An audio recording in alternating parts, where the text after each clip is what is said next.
Good afternoon, everyone. In this video, I'll be introducing MapReduce. We'll be discussing about distributed file system and the MapReduce, okay, as part of this video. So we already discussed about cloud computing, okay. So somebody has infinite amount of resources as and when you would really like to use, okay. So you just request them, okay, and then you will be getting access to those particular number of machines, and then you will be using them for whatever purpose you would like to use them.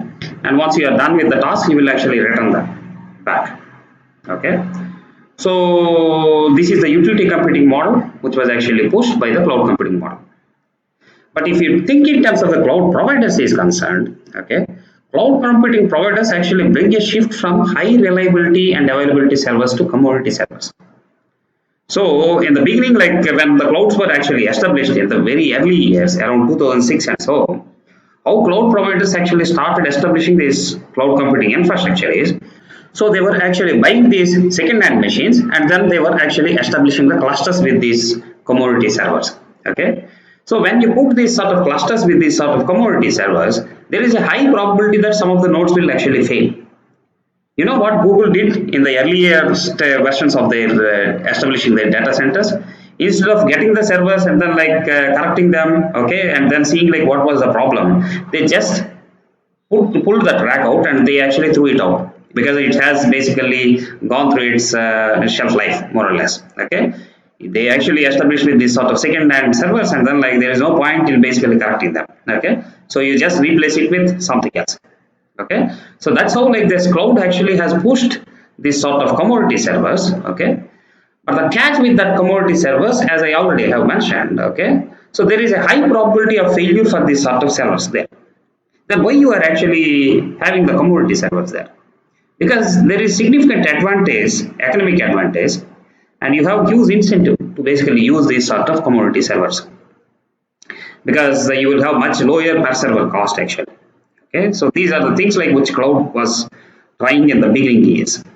But the caveat in such a problem is whatever the software you actually deliver and develop for such an infrastructure, okay, it has to actually adapt to these failures. And this is a very hard problem to solve.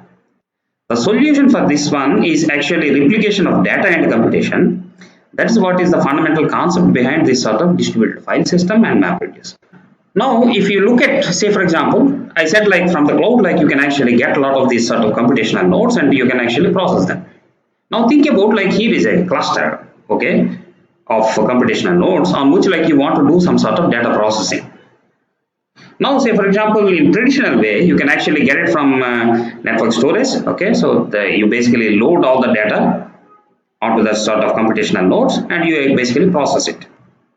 Alternatively, there is also SAN, okay, storage area networks, in which the data itself is distributed across multiple nodes.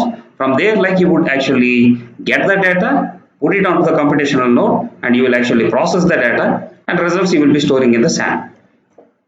Now think about the situation when we are thinking in terms of cloud scale solutions, okay. So here we are talking about files which are petabytes, okay, of size, okay, and then higher, or you are actually trying to process millions of documents, okay, something like Google page ranking algorithm or something like that one, okay. So that means you have to basically order this sort of millions of documents, you need to process so many. Then what is the problem with this particular architecture?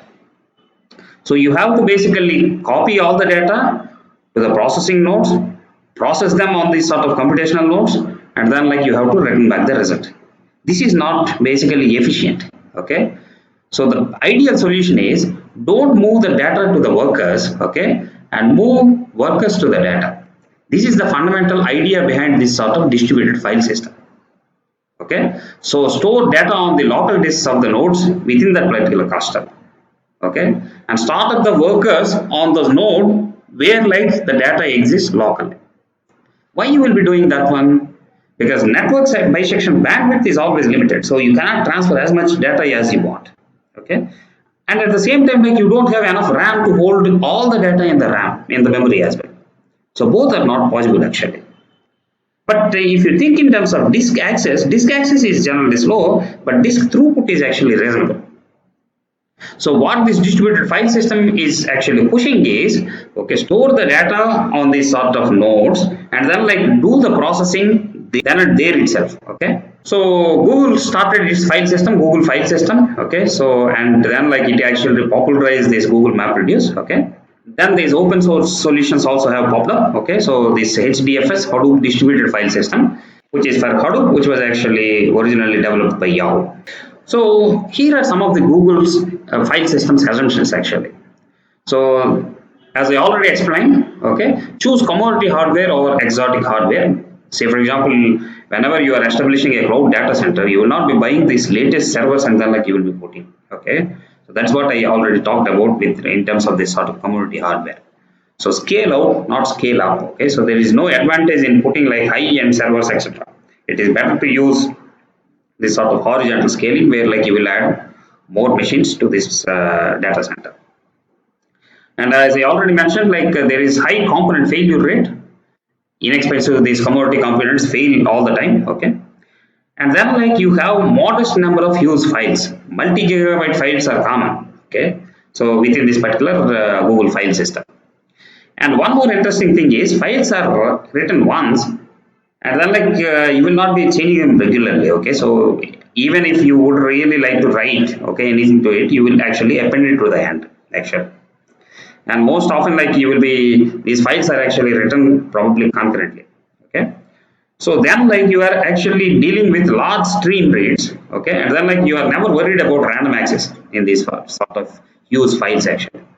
So you have petabytes of files. Okay, or like you have millions of files. Okay, most often like they are already written and then like all the data is actually existing and you are actually streaming all this data and then like you are actually reading it, but you are not worried about random accesses there. So in terms of Google file systems design decisions are concerned, if you have a petabyte of file, okay, and if you want to process it on a cluster, what Google file system was actually doing is like it was actually cutting those files into chunks. So the chunks are of fixed size, say for example like 64 MB. So for example, like if you have a log files of a company for say for example for the past 5 years, okay, then like say for example it has grown to actually several petabytes of file, then you will actually cut it into these chunks, 64 MB chunks. Okay, and then like these chunks are the ones which you will be storing in the particular cluster, whatever on which like you want to do the processing. And you want to achieve the reliability because one of the node can fail anytime. Okay, so basically the solution for that one, as I already have mentioned, is the replication of data. So that means like each chunk is actually kept in multiple copies. Okay, say for example like most often the replication rate actually takes like 3+ chunk servers. So that means like you have originally cut that big file into chunks, and each chunk you will maintain 3 copies, and you will put on one of the machines in that particular cluster. You put a second copy in a different machine in that particular cluster, and then like you will store the third copy in a different cluster completely. So then like if the node where this copy is actually fails, then you have the copy of that particular chunk in a different machine in that particular cluster.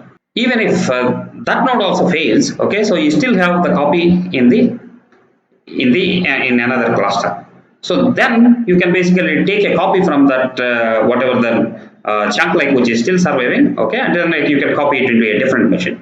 That's how like you actually achieve this sort of replication, okay, in this sort of Google file system. There will be a single master node to basically coordinate all the access, and it is the one like which will actually keep all the metadata with it. Okay, so it's a very simple centralized management in that case. There is no data caching involved. Okay, very little benefit due to these sort of large data sets. Here we are talking about either petabytes of files, okay, or like millions of files. And then like Google file system also simplifies the API. Okay, so basically like it pushes some of the responsibilities onto the client.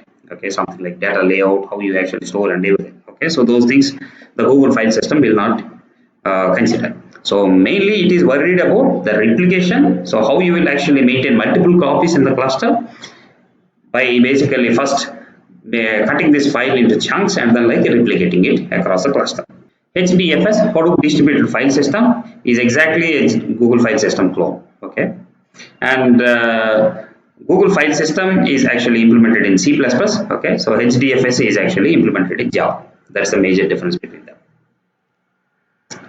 So if you really think in terms of a typical large scale data problem, okay, you have a lot of data. Okay, so you will iterate over a large number of records. Okay, so one after the other, and then like you will actually extract some information which is of interest to you, okay, from each and every these record, and then like you will basically shuffle and sort all these intermediate results, and then like you will aggregate these intermediate results, okay, and then like you will basically generate the final output. This is the fundamental concept behind map. Okay, so the map is the one which is actually processing each and every record and doing something, and aggregating these intermediate results is actually the reduce. So this is the map reduce concept. So basic key idea here is provide a functional abstraction for these two operations, map and reduce. That's the map reduce actually. Conceptually, map reduce is actually not new. It actually dates back to almost like 1950s. The concepts are actually borrowed from functional programming actually. Okay, so there are two higher order functions, okay, called as map and fold. Okay, functional programming basically works with lists actually. Okay, I will give a quick introduction, but if anybody is curious, like you have to learn a little bit more about this first for functional programming. Functional programming always works with these lists. Okay, then there are these two higher order functions, map and fold.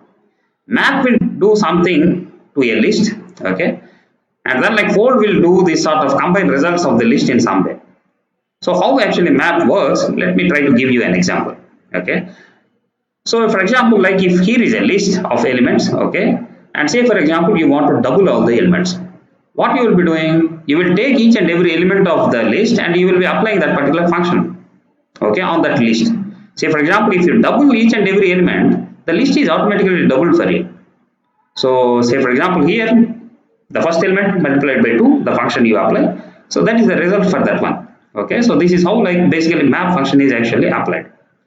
So after you apply the map function, you will actually get a new result. So if you are applying map function on the particular list where the function is a to b, okay, so then you basically will take the list and then like you will be getting the result list out. That's about this map function. The second function is actually fold.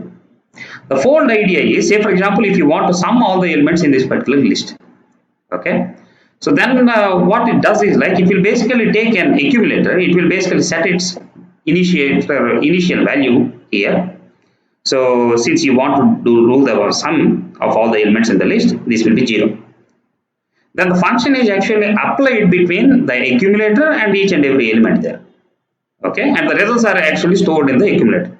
So you take 0 and add the first element and you basically store the result here. Then you take the result here and then like apply the same function to the second element. Okay, so if it is 1 2 3 4 5, you will basically put like 0 plus 1 1, 1 plus 2 3, 3 plus 3, okay, so which is 6, okay, 6 plus 4 10, and then so on. Okay, that's how you will basically do this sort of fold function. So the final result will be actually stored in this accumulator. So these are the map and fold functions. To give you the simple examples here, okay, so this is how like you will be handling this sort of functional programming. You will have this sort of simple map example, map lambda x, which is actually squaring those elements, and then like you give the input as a list, and then like the output is like basically you will square each and every element. So 1 square 1, 2 square 4, 3 square 9, etc. Now a fold function, as I already have mentioned, say for example if you want to do addition, fold function here is plus, and then like the initial value is 0, which is stored in the accumulator. Then you are just adding the elements, which will basically give you 15. And if you want to multiply all the elements, so then the function there will be like star, and the initial value will be 1, okay, and then like you will basically get 1 to 0, 120. Now if you want to define a sum of the squares of function, so then it is very easy for you basically. So defining sum of squares on V, so basically what you will be doing is like first you will do this part of map function inside, and whatever the results you will get out of the map function, you will actually give to the fold function. So here it is sum of the squares. So first you will square the list, and then like you will be applying this sort of fold function there. So the sum of the squares of 1 2 3 4 5 is 55 in that sense. So this is the concept which is there in the functional programming, and there it had two higher order functions, map and fold. These are the things which were actually borrowed in this sort of MapReduce model. So if you purely think in terms of parallelism in map, in a purely functional setting, elements of the list being computed by a map cannot see the effects of the computations on the other elements. Say for example, if you have a list and if you are doubling the elements in that particular list, when you are doubling the third element there has no effect of doubling the 10th element, okay, or the 15th element. Then what you can do is like you can put one process which is actually doubling like first two or three elements, another node doubling like the next three elements, another node doing this sort of doubling the next three elements. So there is no problem there. Okay, so implicit parallelism is actually there in map function actually. Of course, the restriction there is like the function should be commutative. Commutative functions A star B is B star A. Okay, since here like you are actually multiplying by 2 or square or whatever it is, then it is fine. So the function should be commutative. So that means like A star B is equal to B star A. Okay, so the star is, the multiplication is actually commutative, so you can actually parallelize it there. Okay, so now think like, let's assume like there is a long list of records. Okay, then like as I already mentioned, we can actually parallelize these map operations. And once you have parallelized these map operations, if you have a mechanism to basically bring back all the results together into this particular fold function, okay, the fold function is the one like which it can basically add all the things. So map has this sort of implicit parallelism. You basically get back the results and get all those results into this fold function. This is the secret actually MapReduce exploits. There is no limit to this sort of map parallelization since map processes, okay, map processing is independent, okay, map processes are independent in that sense. And then like we can reorder this sort of folding if the fold function is commutative and also like associative. Okay, so A star B is equal to B star A, which is commutative, and A plus B plus C is equal to A plus B plus C, so that is associative.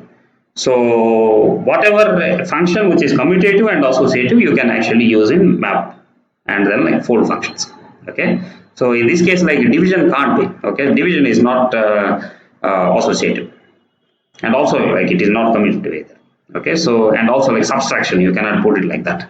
Okay, so as long as the functions you are using are commutative and associative, you can achieve this sort of parallelization.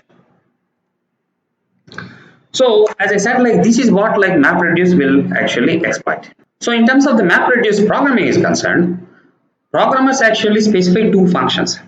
Map key value will be the input, key and value. The output of the map will be like several bunch of key value pairs. When I give you an example, you will actually understand that one. And then like reduce, it will take a key and then like it will have the list of all the values with the same key. Okay, k prime in this case.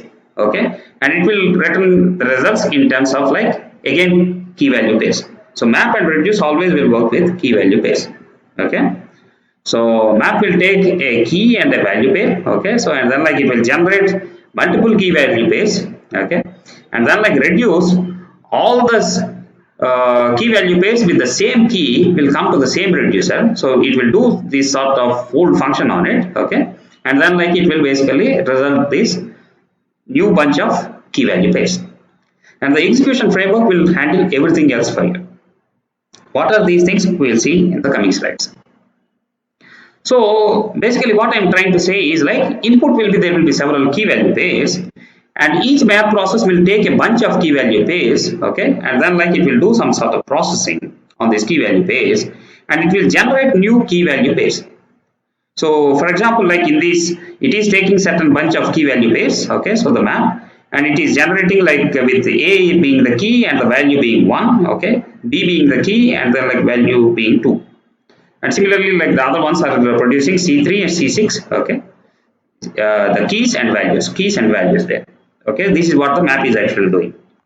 Once it is done, basically like you will be shuffling and sorting all these key value pairs, okay, aggregated by the keys, and then like you will be sending the response, okay, to basically the reducers. Say for example, in this case, like the first reducer will get all the key value pairs with A being the key, okay, and then like it will get the list and it will do some sort of processing and then like it will get some results out of it. Say for example, if it is summing, then the output will be like A6 here, okay, B9 here, okay, C 2, 3, 5, 11, 19 here, okay.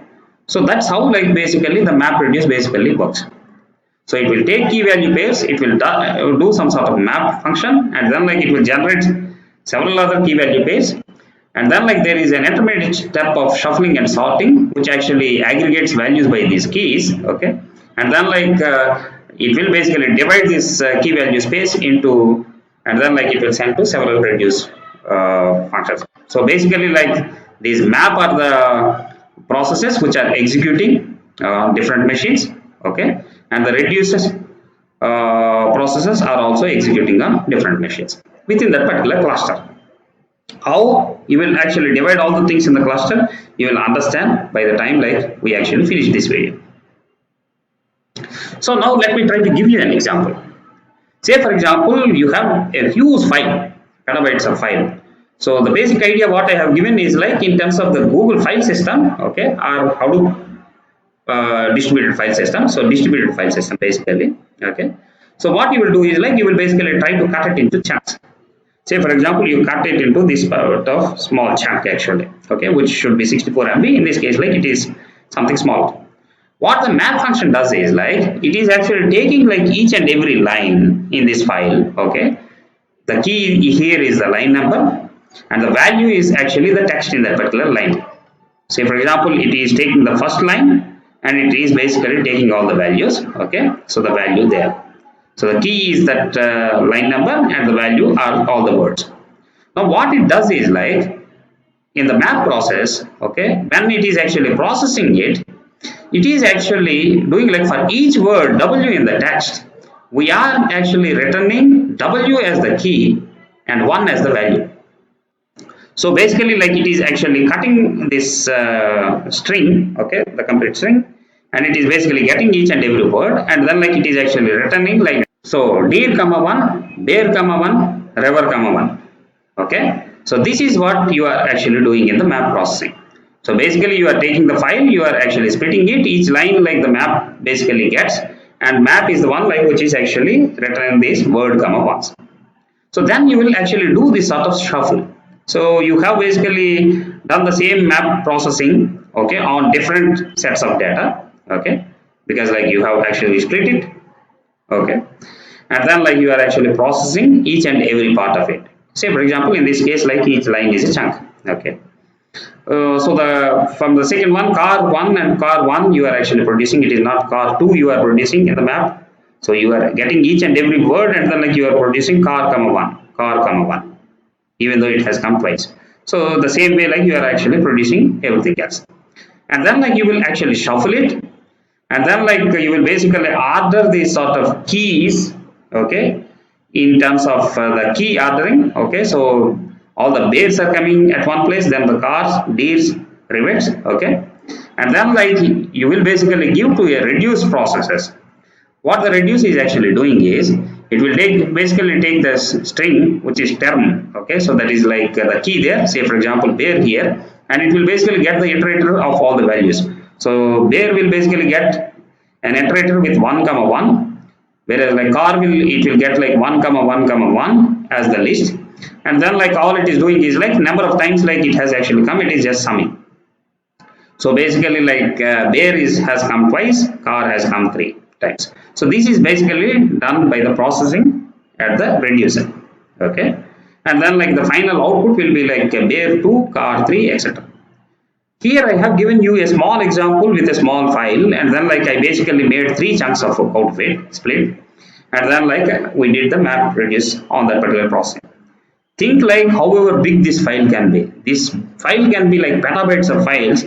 You basically will cut it into chunks, okay, and then like you will take care of the replication of those particular chunks the way like I have actually explained. So which will basically help you with this sort of fault tolerance in this distributed file system. Then each chunk is actually processed by a map. It will be a very simple process most often, okay. So and then like you will actually get these sort of results, and you will shuffle, and then like eventually it will come to the reducer. In very simple terms, this is MapReduce, okay. Conceptually it is very simple. So Basically, like what you have to define, as I already have mentioned, is like all you have to mention is just map and reduce functions. That's all. In the earlier example, all I have defined is this map function and a reduce function. That's all. Nothing more. As I said, like the execution framework will handle everything else. But what it is handling? What is this everything else? Let's try to look at this. How difficult it is for implementing a MapReduce runtime is concerned. The MapReduce runtime basically takes care of scheduling. So which node has that particular data and how you will assign that particular map and reduce tasks on that particular node. So basically like it has to handle that particular scheduling. It also has to take care of the data distribution, moves processes to the data. So it has to take care. And it also handles the synchronization. So gathering, sorting, shuffling, all this sort of intermediate data. It is a runtime which is actually taking care of all the things for you. And it will also handle the errors and faults for you. Say for example, if you have put a chunk on any of the node and due to some reasons like that node has actually died out, and it is the MapReduce runtime which will actually identify like that node has actually died, and then like it will try to see like where the copy is actually existing in the cluster, and it will actually move the current processing of that particular chunk to that particular new node. So it basically has to detect these worker failures and it has to basically automatically restart processing those things. Okay. It also handles speculative execution. Speculative execution is very interesting. Say for example, one of the node is processing one of the chunk, but somehow like it is slow and everybody else has finished actually. For example, it has taken longer than what was actually expected. Then it will again see like, okay, yeah, okay, so this chunk, it is taking longer time, but the chunk is also existing on a different machine. It will also start executing there. And if due to some problem in this node, it is actually taking longer time, okay. So what MapReduce does is like, it will finish the thing on a different node, probably a little bit faster, and it will basically get the result. And this current node and its output are actually ignored. Okay, so basically it will detect the slow workers and re-executes the work on much faster machines. All this thing basically happens on the distributed file system, the way like I have actually explained. So it is two-pronged approach actually. It is the distributed file system which is actually taking care of fault tolerance for the data, replication of data, and MapReduce is the one which is actually taking care of the replication of computation. So that is how like MapReduce basically handles this fault tolerance issue. Sounds really simple, but it offers many challenges actually. Okay, MapReduce runtime is concerned. Of course, I also have mentioned like programmers has to specify only these two functions, map and reduce, that's all. The execution framework will handle everything else. But it is not the case. You may have to specify some other functions as well. So the partition function is actually very interesting. Okay. So you have the map result. Okay. So you have a lot of the words and then like eventually you are putting it to this particular reducer. So I said like the key value pairs will be ordered, okay? So they will be ordered in a particular sequence, okay? So how do you actually specify like which bunch of keys will go to a particular reduce for that particular reduce processing? You can actually specify that with the partition. Say for example, now you are processing all these words and then like you have to sum up all the things. What you can do is like you can actually have this sort of simple hash function which actually hash k prime mod n. Okay, so this is the one which actually partitions this sort of complete key, okay, key space into those particular reducers. Assume like you have all the words, okay, and then like you need to do the reduce processing, and then like you have three nodes which are actually taking care of the reduce function. Okay. Now the point is, you can actually specify a hash function in such a way that A to H will be taken care by the first reducer.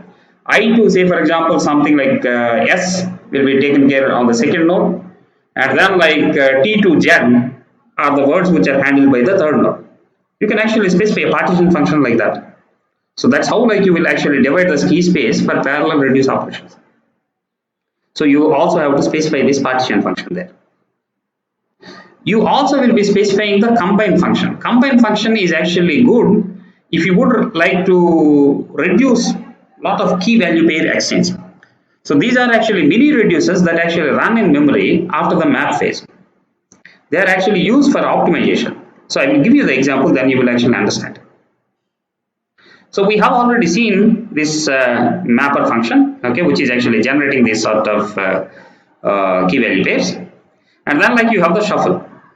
Now say for example you have two reducers, okay, you have written the partition function in such a way that you have only two reducers.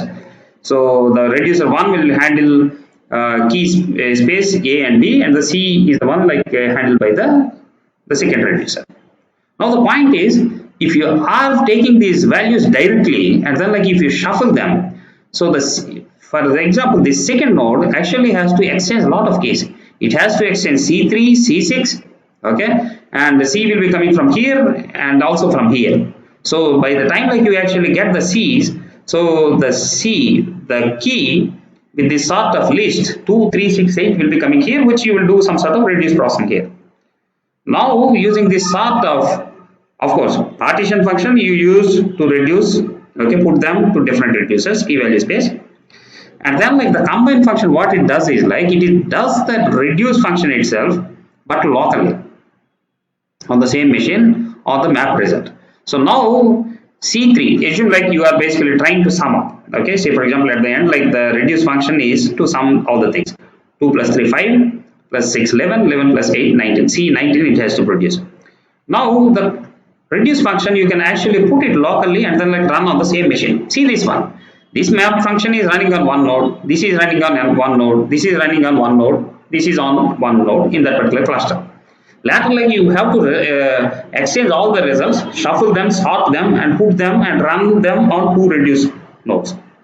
That means like this machine has to exchange a lot of data. Why don't you do the same reduce function locally, that is the combine function, okay.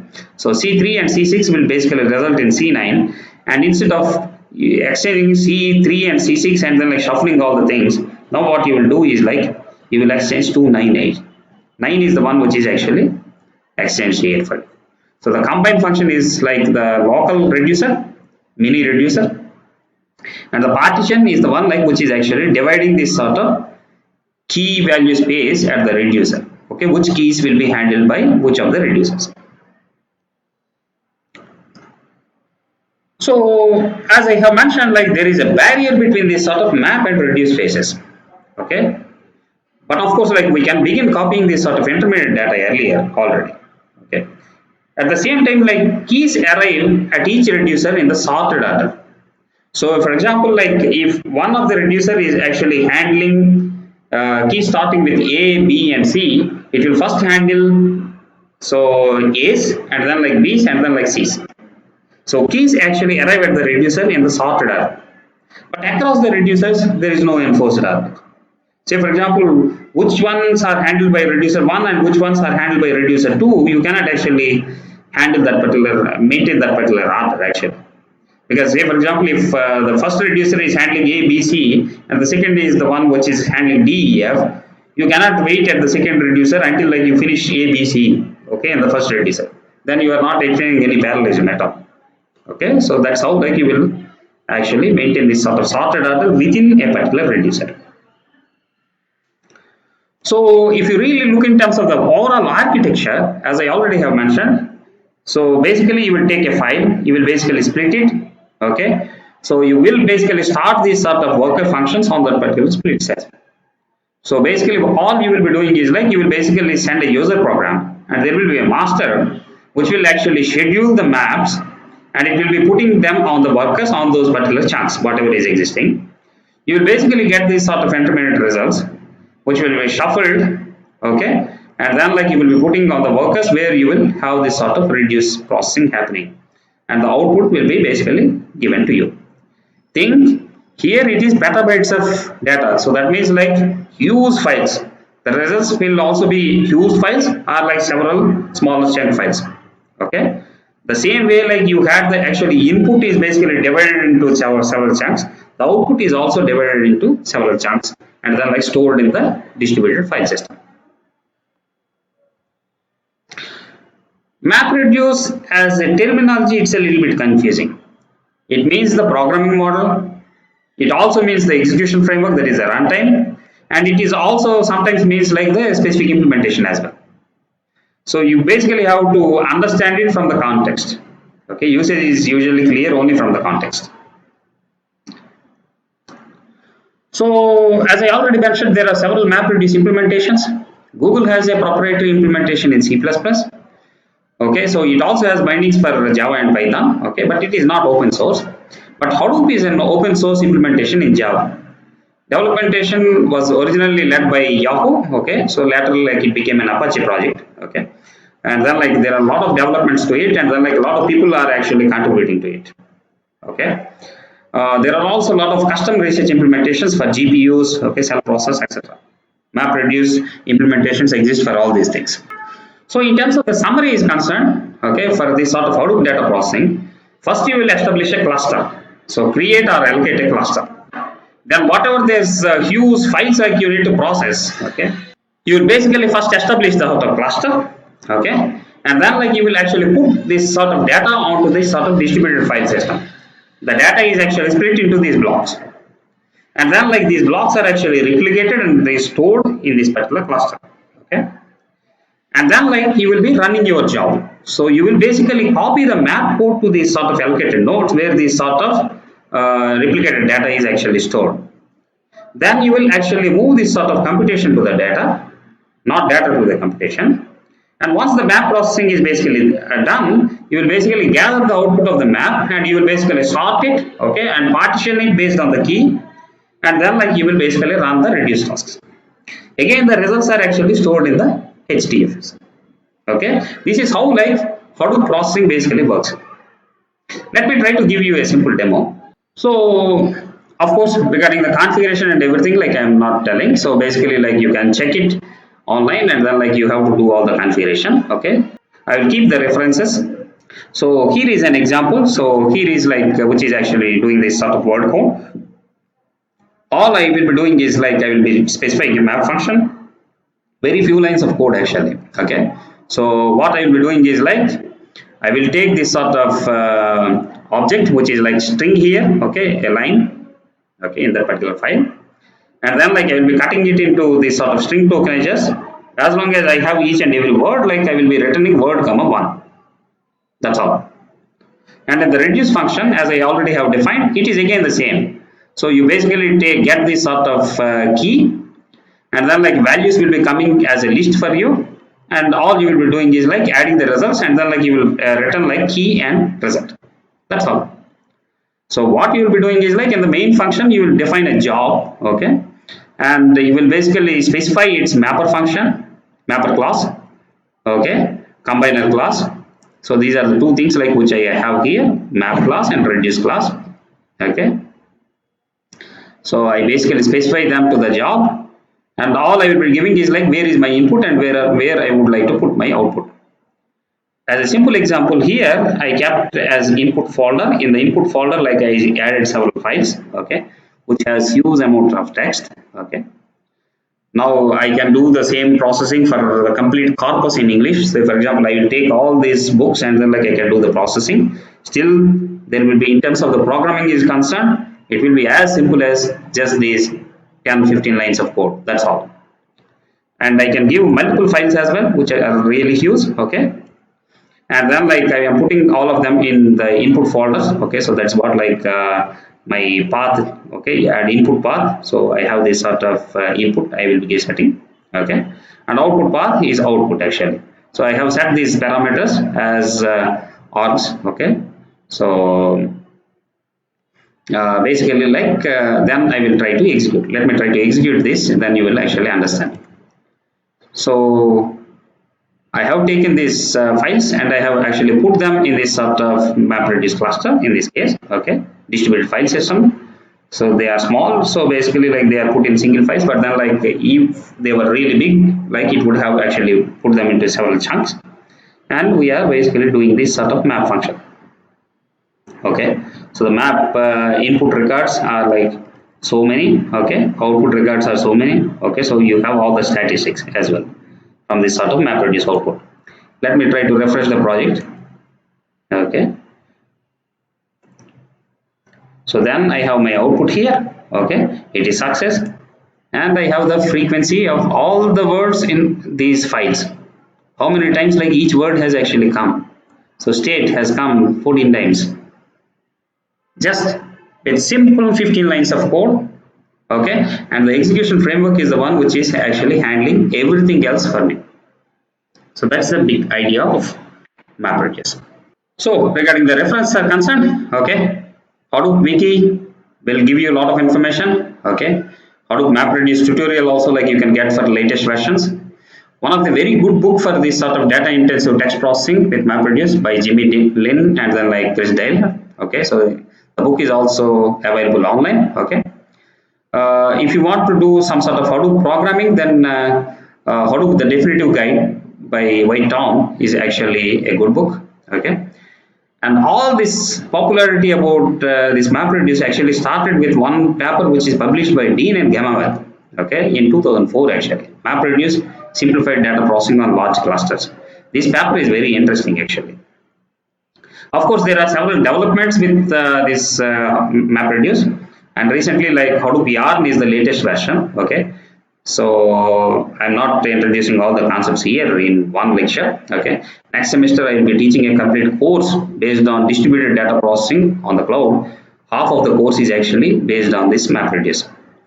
MapReduce has its own limitations, okay, because like it has to do all this sort of shuffling and sorting, and it has to do map and reduce, and if yeah, there is a pipeline where there are multiple MapReduce jobs, everything has to be written into the HDFS file, Hadoop distributed file system. You read it, you write it back. So there are huge problems associated with this one. We have actually studied all those problems way back in 2012, okay, so which were actually published in future generation computer systems at that particular time. Okay, so this is well recognized publication. Okay, so limitations of MapReduce actually made us move towards like in-memory MapReduce processing, something like Apache Spark and everything. All these concepts I will be discussing as part of next semester's course, distributed data processing on the cloud. Thank you very much for your attention.